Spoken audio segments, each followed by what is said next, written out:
Hello दोस्तों, तो कैसे आप सब। आई होप आप सभी अच्छे होंगे। तो हम बात कर रहे थे हमारे फार्माकोकाइनेटिक्स के बारे में, और जिसमें हमने पिछले लेक्चर में देखा था हमारे मेम्ब्रेन ट्रांसपोर्ट को, और हमने देख लिया था जो हमारे एब्जॉर्प्शन था उसको देख लिया था। और आज हम बात करने वाले हैं हमारे डिस्ट्रीब्यूशन पे। तो जो हमारा एब्जॉर्प्शन है वो हमारी फार्माकोकाइनेटिक्स की क्या है, फर्स्ट स्टेप है। तो जो हमारा एब्जॉर्प्शन वाला जो लेक्चर है उसे आप ज़रूर देख लें एक बार, जिससे कि आपको जो हमारा आज का लेक्चर है वो अच्छे से समझ में आएगा। और इसे आप हमारी जो प्लेलिस्ट है फार्माकोलॉजी की, वहाँ पे जाके इसे चेकआउट कर सकते हैं। तो आज हम बात करेंगे हमारे डिस्ट्रीब्यूशन के ऊपर। तो डिस्ट्रीब्यूशन क्या होता है उसको देखते हैं, चलो।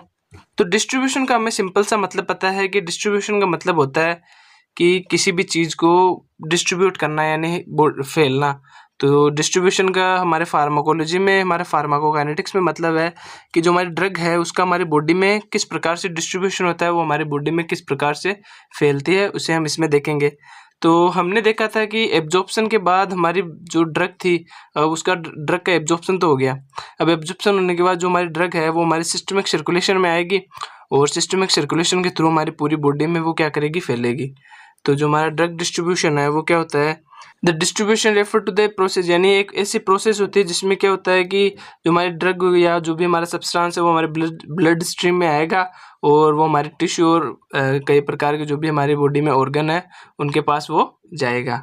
और it determine where the drug goes, how much reaches the target site. और इसमें हम देखेंगे कि जो हमारी हमने ड्रग ली है वो हमारी टारगेट साइट पे यानी कितनी पहुंच रही है, और वह हमारी बॉडी में कितनी देर तक स्टे कर रही है, वो सब इसमें हम देखने वाले हैं। It is passive diffusion process. इसमें क्या होता है, ये भी हमारे पैसिव डिफ्यूजन के लॉ को ही फॉलो करता है, यानी जो हमारी ड्रग होगी वो क्या करेगी, हाई कंसंट्रेशन से क्या जाएगी, लोअर कंसंट्रेशन की ओर।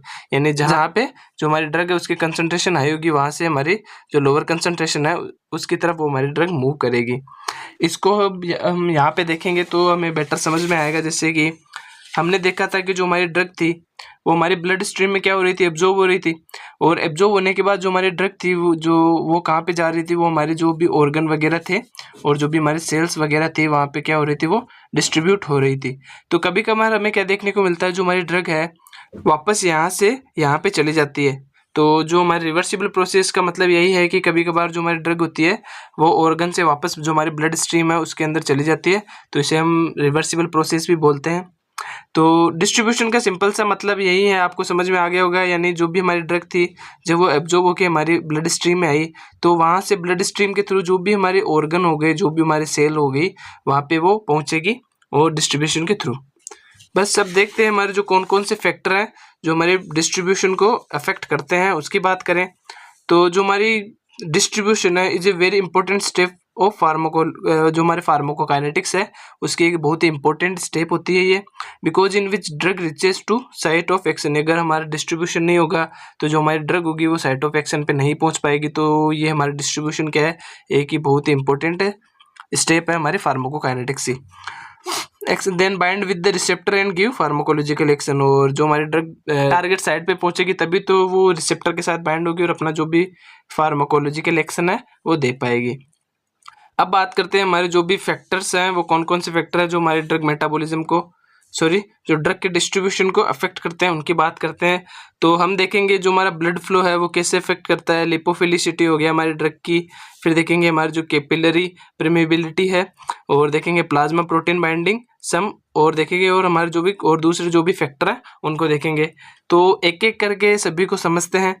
तो पहले बात करेंगे हमारे ब्लड फ्लो है उसकी बात करते हैं। तो इसको समझते हैं जैसे कि हमने ड्रग ली, ठीक है। अब जितना अच्छा ब्लड फ्लो होगा, यानी यहाँ से जैसे यहाँ पे जितना अच्छा ब्लड फ्लो होगा उतनी जल्दी तो जो हमारे ऑर्गन वगैरह है वहाँ पे जो हमारी ड्रग पहुँचेगी, और जितनी ज़्यादा ड्रग पहुँचेगी उतने ज़्यादा तो उसका डिस्ट्रीब्यूशन होगा।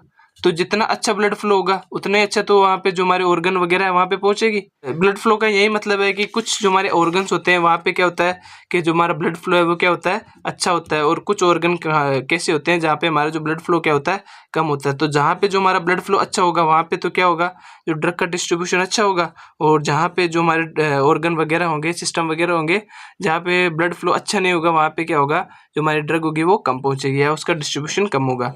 तो बात करें तो हमारे जो कौन कौन से जो सिस्टम है, जो हमारे ऑर्गन्स है जहाँ पे हमारा ब्लड फ्लो अच्छा होता है, तो जो हमारा ब्रेन हो गया, हार्ट हो गया, किडनी हो गया, लिवर हो गया, वहाँ पे हमारा जो ब्लड फ्लो है वो क्या होता है, हाई होता है। तो यहाँ पे हमारा डिस्ट्रीब्यूशन कैसा होगा, जो हमें अच्छा देखने को मिलेगा। वहीं पे बात करूँ जो हमारे स्केलेटल हो गए, मसल्स हो गए, फेट हो गए, टिश्यू हो गए, यहाँ पे हमें जो डिस्ट्रीब्यूशन है वो कम देखने को मिलेगा। क्यों? क्योंकि हमारे यहाँ पे क्या होता है, जो ब्लड फ्लो होता है वो क्या होता है, अच्छा नहीं होता है, यानी लो होता है। तो ब्लड फ्लो सिंपल सा वही है, यानी जितना अच्छा ब्लड फ्लो होगा उतना अच्छा क्या होगा, डिस्ट्रीब्यूशन होगा। सिंपल सा ऐसे हम ऐसे समझ सकते हैं। आगे बात करें तो जो हमारी लिपोफिलिसिटी है, तो लिपोफिलिसिटी का मतलब हो गया कि जो हमारी ड्रग कितनी ज़्यादा लिपोफिलिक नेचर की है। यानी आपको पता है कि जो हमारी सेल मेम्ब्रेन होती है, कोई भी सेल होगी, तो वो जो सेल है उसकी सेल मेम्ब्रेन किसकी बनी होती है, फॉस्फोलिपिड बाइलेयर की बनी होती है। हमें पता है जो हमारी सेल मेम्ब्रेन है वो किसकी बनी होती है, फॉस्फोलिपिड बाइलेयर की। ठीक है, तो जो हमारी ड्रग होगी अगर वो लिपोफिलिक नेचर की होगी, लिपोफिलिक नेचर की होगी, तो वो जो हमारी सेल मेम्ब्रेन है उसको इजीली क्रॉस कर पाएगी, यानी क्रॉस कर पाएगी, और जो अपना एक्शन है वो अच्छे से दे पाएगी। तो जो हमारी जो लिपोफिलिक ड्रग होगी वो क्या करेगी, अच्छे से क्रॉस कर पाएगी। तो जो हमारी ड्रग अगर वो लिपोफिलिक नेचर की होगी तो वो बहुत ही अच्छा उनका डिस्ट्रीब्यूशन होगा। वहीं पे अगर वो हमारी ड्रग अगर हाइड्रोफिलिक नेचर की होगी तो उसका डिस्ट्रीब्यूशन क्या होगा उसका, इसके कंपेयर में कम हो गया। तो लिपोफिलिसिटी का मतलब यही है कि greater the lipid solubility of the drug faster is the distribution है। जितनी अच्छी हमारी जो ड्रग होगी वो लिपिड सोलिबल होगी, उसका उतना ही अच्छा क्या होगा, डिस्ट्रीब्यूशन होगा। बिकॉज मेम्ब्रेन इज लिपोफिलिक, यानी जो हमारी सेल मेम्ब्रेन होगी वो किसकी बनी होती है, हमारी फॉस्फोलिपिड बाइलेयर की बनी होती है, लिपोफिलिक नेचर की होती है। तो so drug can easily cross, यानी जिससे हमारे जो ड्रग होगी वो क्या करेगी, अच्छे से क्रॉस कर पाएगी उसको।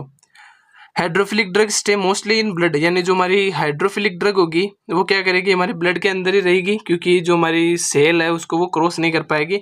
एंड एक्स्ट्रा सेलुलर फ्लूइड है, जो हमारा एक्स्ट्रा सेलुलर फ्लूइड है उसके अंदर ही वो रह जाएगी। तो लिपोफिलिसिटी का सिंपल सा मतलब है कि अगर लिपोफिलिसिटी बढ़ेगी, यानी जो ड्रग है उसकी लिपोफिलिक सोलिबिलिटी बढ़ेगी, तो उतना अच्छा क्या होगा, उसका डिस्ट्रीब्यूशन होगा।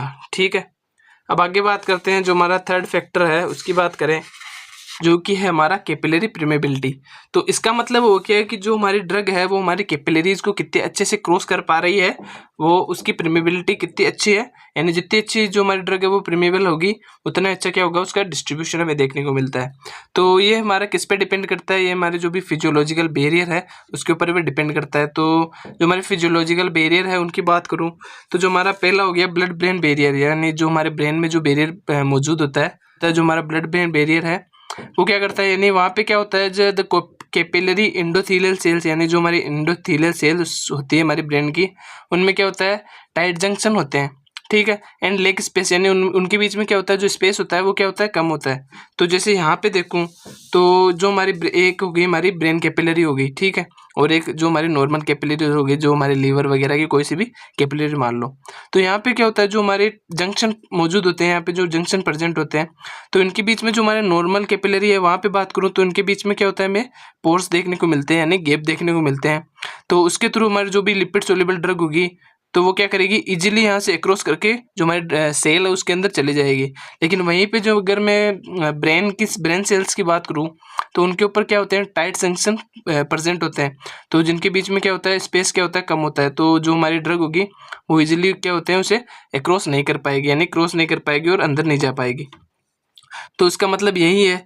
ठीक है, अब आगे बात करूं तो जो हमारे CSF भी है, यानी जो हमारा ब्लड CSF बैरियर है, यानी CSF का मतलब हो गया जो हमारा सेरेब्रो स्पाइनल फ्लूइड। तो सेम एज जो हमारा BBB है, यानी ब्लड ब्रेन बैरियर के जैसे ही हमारा ये काम करता है। ठीक है, अब आगे बात करते हैं जो हमारा ब्लड प्लेसेंटा बैरियर है, इसकी बात करूं तो प्लेसेंटा का मतलब हो गया एक तरीके की नली होती है जो हमारा फीटस होता है उसको मदर से जोड़े रखता है। ठीक है, जिसके थ्रू जो हमारे न्यूट्रिएंट्स वगैरह है वो फीटस के पास पहुंचते हैं।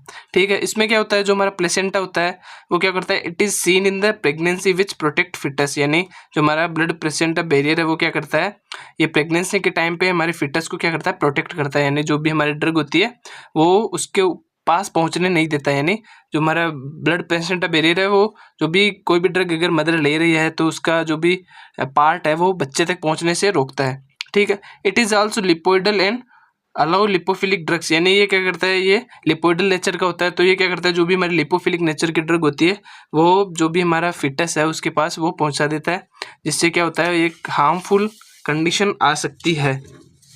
तो इसे क्या बोलते हैं, इसे फॉल्स बैरियर भी बोलते हैं, ठीक है। एंड रिस्ट्रिक्ट हाइड्रोफिलिक, यानी जो भी हाइड्रोफिलिक ड्रग है उनको वो रिस्ट्रिक्ट करता है।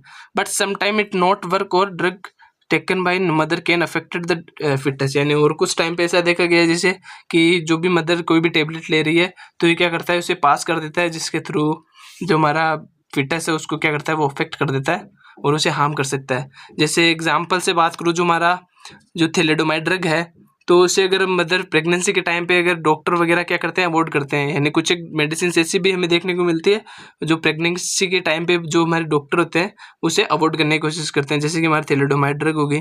अगर प्रेगनेंसी के टाइम अगर मदर है वो अगर थैलेडोमाइड ड्रग का यूज़ कर रही है तो जो भी है हमारे बच्चे पैदा होंगे वो क्या होंगे, डिफॉर्म बच्चे पैदा होंगे, यानी उनके बीच में कोई भी विकृति हमें देखने को मिलेगी, जैसे कि किसी के हाथ नहीं है, किसी के पैर नहीं है, या किसी का मुंह मुड़ा हुआ है, वैसे कुछ देखने को मिलेगा।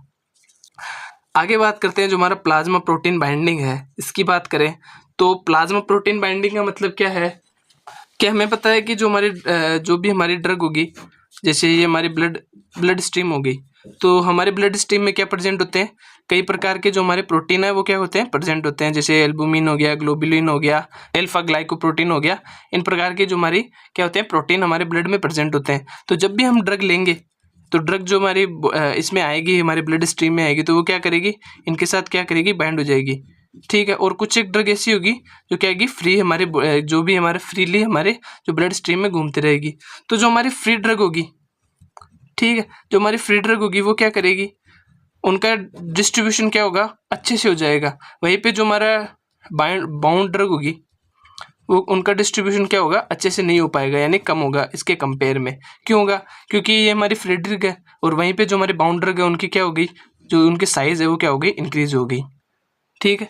यही है। अब इसमें देखेंगे तो जैसे हमारी ड्रग है तो हमारी जब ब्लड स्ट्रीम में आई तो जो हमारी क्या हुई, हमारी प्रोटीन के साथ क्या हो गई, वो बाइंड हो गई, जिसके कारण क्या हुआ, उनकी जो मोलिकुलर साइज थी वो क्या होगी, इंक्रीज हो गई, जिसके कारण वो क्या करी, अच्छे से या इजीली वो क्या जो हमारे डिस्ट्रीब्यूशन उनका हो नहीं हो पा रहा। वहीं पे जो हमारी फ्री ड्रग है वो इजीली डिस्ट्रीब्यूट हो रही है।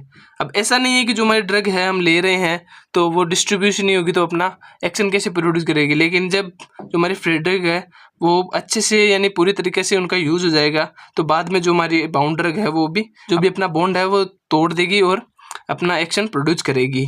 तो इसमें यही है प्लाज्मा प्रोटीन बाइंडिंग में देखें तो when drug reaches into the systemic circulation then there are two form, यानी जो भी अगर हमारी ड्रग है सिस्टमिक सर्कुलेशन में पहुंचने के बाद वो दो फॉर्म में हमें देखने को मिलती है, यानी फ्री ड्रग हो गई और एक हो गई हमारी बाउंड ड्रग, जिसके हमने देख लिया था, ठीक है। Most of the drug bind with the albumin, यानी ज़्यादातर हमने देखने को मिलता है कि जो हमारी ड्रग है वो हमारे एल्बुमिन के साथ बाइंड होती है।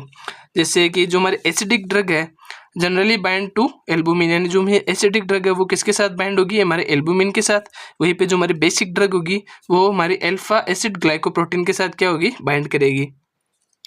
Bound drug has less distribution, bound drug का लेस डिस्ट्रीब्यूशन क्यों होता है, क्योंकि उनकी मोलिकुलर साइज में इंक्रीजमेंट हो जाता है, जिसके कारण वो अच्छे से डिस्ट्रीब्यूट नहीं हो पाते, ठीक है। Because their size increase they can not be cross easily, ठीक है। Free drug has good distribution, यानी जो हमारी फ्री ड्रग है उनका डिस्ट्रीब्यूशन क्या होता है, अच्छे से हो पाता है, क्योंकि उनकी मोलिकुलर साइज है वो क्या होती है, छोटी होती है। जैसे एग्जाम्पल से देखें तो जो हमारा बारबिचुरेट है bound with the albumin and जो हमारा मिथेडोन है वो क्या करता है, जो हमारा अल्फा एसिड ग्लाइकोप्रोटीन के साथ बाइंड करता है, और ये हमने देख लिया। तो अब आगे बात करते हैं जो हमारे एक और फैक्टर बच गया है उसकी बात करें तो जो कुछ एक ऐसे फैक्टर भी हैं जो हमारे बॉडी को जो हमारे डिस्ट्रीब्यूशन को अफेक्ट करते हैं। तो इसमें जो हमारा एज हो गया, ओबेसिटी हो गया, डिस्ट्रीब्यूशन हो गया, ये सब भी हमारे इसमें बहुत ही रोल प्ले करते हैं ड्रग के डिस्ट्रीब्यूशन में। तो एज की बात करूँ तो ऑल्सो अफेक्ट द डिस्ट्रीब्यूशन, जो हमारा एज है वो भी अफेक्ट करता है due to the difference in total body weight fat content etc, यानी जो हमारा एज है वो भी जो हमारा डिस्ट्रीब्यूशन है उस पर अफेक्ट करता है। जैसे कि जो छोटे बच्चे होते हैं उन्हें क्या करते हैं हम, जो भी हमारी अडल्ट की डोज होती है उसकी हम क्या करते हैं उन्हें आधी डोज देते हैं, क्योंकि उनमें जो भी ड्रग का डिस्ट्रीब्यूशन है वो क्या होता है, एज ए अडल्ट के या जो में हमारे एल्डर पर्सन होते हैं उनके कंपेयर में क्या होता है, अच्छा होता है, क्योंकि उनका बॉडी वेट क्या होता है, कम होता है। ठीक है, वहीं पे बात करूँ जो हमारी ओबेसिटी है उसकी बात करूँ तो जो हमारे ओबेस पेशेंट होते हैं, जो हमारे ओबेस पर्सन होते हैं, जैसे जो बहुत ही ज़्यादा मोटे होते हैं, उनकी जो ड्रग होती है वो क्या करते हैं, हमें नॉर्मल पेशेंट के थ्रू ज़्यादा देते हैं। नहीं, अगर हम डॉक्टर के पास ड्रग लेने जाएंगे तो डॉक्टर अगर ओवरवेटेड जो भी पेशेंट होते हैं उनको पूछते हैं कि उनका वेट कितना है, फिर उस हिसाब से क्या करते हैं, उन्हें जो भी डोज होती है उसे देते हैं। ठीक है, रिडिस्ट्रीब्यूशन की बात करूँ तो जो हमारी जो ड्रग होती है वो क्या करती है, अगर वो लिपोफिलिक नेचर की है तो वो क्या करती है, हमारे जो रीनल ट्यूब्यूल्स है वहाँ पे जाने के बाद क्या होता है, उनका फिर से क्या होता है, एब्जॉर्प्शन हो जाता है और वो जो हमारा ब्लड सर्कुलेशन है वहाँ पे पहुँचते हैं, फिर उनका फिर से क्या होता है, डिस्ट्रीब्यूशन होता है और वो अपने ऑर्गन में जाते हैं। अब ये हो गए हमारे जो भी फैक्टर्स थे उनकी बात होगी। अब बात करते हैं हमारे जो वॉल्यूम ऑफ डिस्ट्रीब्यूशन है उसकी बात करें, यानी डिस्ट्रीब्यूशन का कैसे पता लगाएंगे कि कितनी ड्रग हमारी बॉडी में डिस्ट्रीब्यूट हो रही है। तो इसके लिए हमारा एक फॉर्मूला है कि amount of drug in body, और फिर आगे हमारा जो प्लाज्मा कंसंट्रेशन है। ठीक है, अब इसको कैसे समझ सकते हैं, जैसे कि हमने कोई एक बीकर लिया, ठीक है, जैसे कि कितना ml, इसमें कितना भी पानी है, ठीक है, फिर हमने इसमें क्या किया, जो भी ड्रग थी हमने इसमें डिजोल्व कर दी। ठीक है, अब ये हमने कितनी डिजोल्व की, हमने क्या किया, जो बार 100 mg है उतने ड्रग हमने क्या की, इसमें डिजोल्व कर दी। ठीक है, फिर हमने एक इतना सा पार्ट लिया, यानी हमने 1 लीटर क्या किया, 1 लीटर हमने क्या किया, जो एक पार्ट लिया उसमें हमने देखा कि 1 लीटर में हमें जो हमारी 10 mg थी वो हमें ड्रग देखने को मिली। तो 10 mg हमारी 1 लीटर में हमें देखने को मिली। तो हमारा फॉर्मूला क्या था कि जो हमारा amount of drug in body and plasma concentration. ठीक है, तो हमारा बॉडी में अमाउंट कितना लिया था, हमने कितना लिया था, हमारा 100 mg हमने क्या ली थी, हमारी जो भी अमाउंट ली थी। ठीक है, और हमें कितना, जो हमारा इतने से पार्ट में हमें कितना देखने को मिला, हमारी जो भी शुगर की कंसंट्रेशन है वो कितनी देखने को मिली, वो हमें देखने को मिली हमारी 10 mg। ठीक है, तो 10 mg हमें देखने को मिली, तो हम इससे को कट करेंगे अगर, ठीक है, तो यहाँ पे अगर लीटर आ गया, ठीक है, तो हमें कितना देखने को मिल रहा है कि जो हमारा 10 लीटर है, ठीक है, जो हमारा 10 लीटर में हमारे जो भी हमारे 100 mg हमने जो शुगर डिजोल्व की थी हमारे इसमें, इसके अंदर वाटर के अंदर, तो वो हमारी 10 लीटर के अंदर हमारे 1000 mg में डिजोल्व देखने को मिली है। तो इस सिंपल से फॉर्मूले से हम ये पता लगा सकते हैं कि जो हम कितने अमाउंट में हमारी जो ड्रग ले रहे हैं और हमारी कितने हमारी जो बॉडी फ्लूइड है उसके अंदर वो हमारी डिजोल्व हुई है और कहाँ तक जो हमारी ड्रग है उसका डिस्ट्रीब्यूशन हुआ है, इसके थ्रू हम ये पता लगा सकते हैं। तो अगर इसे ड्रग के कॉन्सेप्ट में देखूँ तो जैसे हमने जो हमारे 100 mg की हमने जो ड्रग ली है वो हमने 100 mg की ड्रग ली मान लो, और उसे हमने जो हमारा बॉडी है उसके अंदर लिया, फिर हमने कोई पार्ट लिया बॉडी का वहाँ से, फिर हमने देखा कि जो हमारी 100 mg है वो हमें 1 लीटर में देखने को मिली। ठीक है, फिर हमने जो हमारे फॉर्मूले से अगर उसे निकाला तो हमें देखने को मिला जो हमारी 100 mg ड्रग थी वो हमारे 100 लीटर, जो हमारे 10 लीटर जो हमारे फ्लूइड है बॉडी के अंदर उसके अंदर वो अच्छे से डिजोल्व हो, यानी सॉरी वो डिस्ट्रीब्यूट हो चुकी है। ठीक है, तो जो हमारा डिस्ट्रीब्यूशन है वो यहीं पे ख़त्म होता है। तो आई होप आपको आज का लेक्चर समझ में आया होगा, और अगर अच्छा लगा हो तो कमेंट ज़रूर करें, कुछ समझ में नहीं आ रहा हो तो कमेंट करें, और जो हमारा प्लेलिस्ट है वहाँ पे जाके जो हमारे फार्माकोकाइनेटिक्स के जो हमारे जो भी पिछले लेक्चर हैं वो ज़रूर देख लें। तो अगले वीडियो में मिलते हैं जहाँ पे हम बात करेंगे हमारे मेटाबॉलिज्म के बारे में। तो अपना और अपनी फैमिली का ख्याल रखें।